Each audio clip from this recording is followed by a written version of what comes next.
Et maintenant, dans notre marche ici-bas, eh ben, on doit nous appliquer, parce que la Bible dit que tel il est, tel nous sommes. Donc on doit marcher dans la vérité, on doit marcher dans l'intégrité, on doit marcher dans l'amour, on doit marcher dans la justice, n'est-ce pas? On doit marcher dans la lumière, on doit appliquer notre cœur. Et tout ce qui n'est pas de Dieu dans notre vie, on doit au fur et à mesure évacuer. L'apôtre Paul a dit, on doit se dépouiller par rapport à notre vie passée du vieil homme, des choses anciennes. Donc il y a un dépouillement. Au fur et à mesure qu'on avance, qu'on s'approche du Seigneur, il y a un dépouillement. Des vieilles habitudes, des manières qu'on a reçues quand on était dans le royaume des ténèbres, notre mentalité, notre langage, tout cela, il doit être changé, transformé, afin que Christ puisse vraiment vivre pleinement en nous. Amen. Gloire à Dieu. Donc, frères et sœurs, ce soir, je veux vraiment vous encourager. Maintenant, voilà, quand on va marcher dans notre vie chrétienne, on doit faire attention à dire, ouais, la récompense. Ah oui, là maintenant, il faut remettre ça en place. Hein? Et maintenant, c'est pas arriver devant le Seigneur. Oui, Seigneur, voilà ta mine. Le Seigneur dit, ah bon, méchant serviteur. Retiens-lui. Dehors, serviteur inutile. Frères et sœurs, il ne faut pas jouer. Hein? Il faut appliquer notre cœur. Il faut que nous prenions soin des uns des autres, prenions soin de l'Église. Les vainqueurs, ce sont ceux qui se tiennent de la mort.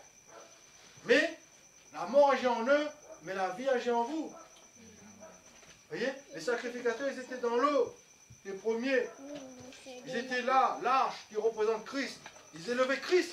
Ils étaient dans la mort, mais Christ était élevé en eux. Nous, c'est pareil. Nous meurons nous-mêmes, mais Christ est élevé en nous. Il faut que je diminue, et il faut qu'il croisse. Et que nous transmet la vie. Parce que Christ est devenu un esprit vivifiant. Quand Christ est en nous, quand Christ vit en nous, c'est là qu'on peut communiquer la vie. Parce que c'est Christ qui communique la vie. Et qu'on est en train de vivre pour nous-mêmes, qu'on est en train de vivre avec notre état naturel, qu'on est en train de vivre avec notre propre personnalité, ne communique pas rien, nous là. Niet, il n'y a rien qui se passe. C'est quand on vit Christ, c'est là qu'on peut communiquer la vie. Mais pour vivre Christ, il faut mourir. Le départ de la vie chrétienne, c'est la mort. Il faut qu'on meure pour vivre. Pour vivre. D'accord? Frères et sœurs, nous soyons encouragés ce soir. Au contraire, le Seigneur nous éclaire, le Seigneur nous instruit dans sa connaissance, dans sa vérité, dans sa parole, afin que nous ne tournions pas en rond comme le peuple Israël dans le désert. Que vraiment nous portons beaucoup de fruits et que nous entrons de dimension de Christ en dimension, jusqu'à ce que nous soyons vraiment à la stature parfaite. Amen. Gloire à Dieu. Donc je vais arrêter là pour ce soir. D'accord? Est-ce que quelqu'un a une question? Est-ce que quelqu'un a une remarque? Oui, Jean-Pierre? On va dire un petit... cette semaine, moi, tu pourrais réfléchir, mais tu es bouleversé par quelque chose. Et là, il voit dans le Galate, il dit qu'il parle de l'unité. Oui. Il parle de l'unité, il parle d'amour, il parle de compassion pour les uns pour les autres. Et là, maintenant, il y a ça là, actuellement. Le fruit de l'esprit, c'est l'amour, la joie, la paix, la patience, la bonté, la bienveillance, la foi, la douceur, la maîtrise de soi. La loi n'est pas contre ces choses.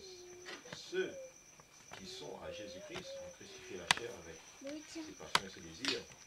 Si nous vivons par l'esprit, marchons aussi selon l'esprit. La parole dit, si nous vivons par l'esprit, marchons selon l'esprit.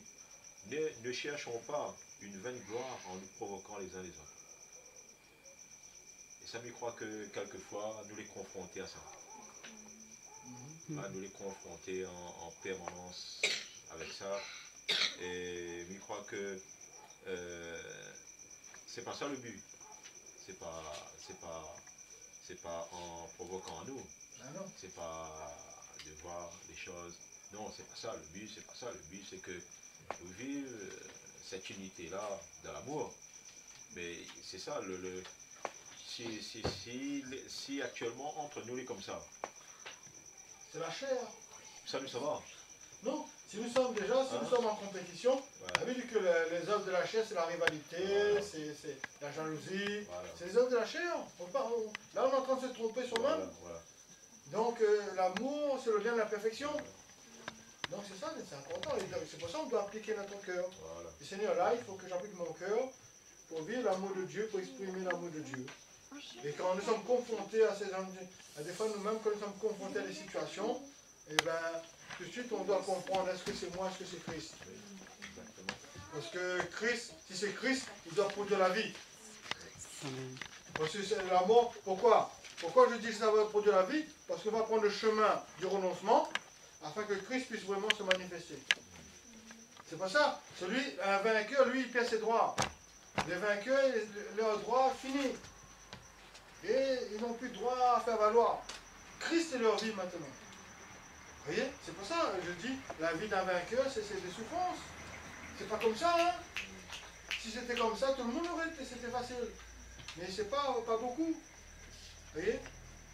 Et je dis à celui, je termine et je dis, le Seigneur Jésus dit, à celui qui vaincra, je le ferai asseoir sur mon trône, comme moi j'ai vaincu et que je me suis assis sur le trône avec mon Père.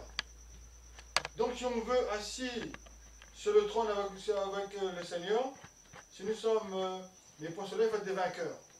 Pour être assis sur le trône, il faut être vainqueur. Amen? Eh oui, frères et sœurs. Et si on ne combat pas, on ne peut pas être vainqueur. Si on laisse n'importe quoi rentrer, si on fait n'importe quoi, on dit voilà, nous sommes sauvés, on ne peut pas payer le salut, oh, le salut ne se perd pas, mais là on est en train de se tromper soi-même. Et à un moment donné, on demande bien est-ce que vraiment nous sommes sauvés. Il faut livrer, fais attention. Hein? Parce que celui qui est né de Dieu se garde lui-même et le malin ne touche pas. Vous voyez? Donc on ne peut pas dire qu'on est de Dieu et puis on est en train de vivre dans la saleté, dans la pudicité, dans la fornication, dans l'adultère, dans le mensonge, dans la duplicité. Comment Christ en nous peut vivre comme ça? Jamais. Non, non. Christ n'est pas le ministre du mensonge. Non, non. C'est pour ça que la vie chrétienne, c'est une vie de révélation.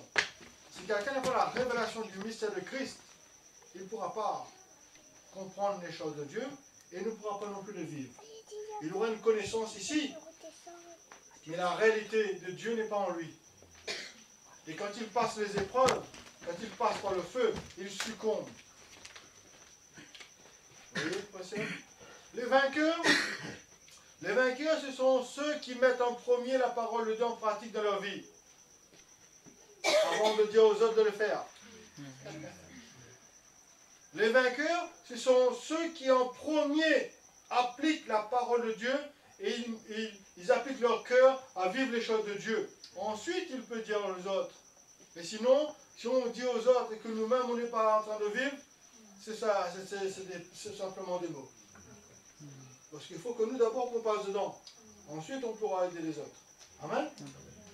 Gloire à Dieu. On va remercier le Seigneur ce soir.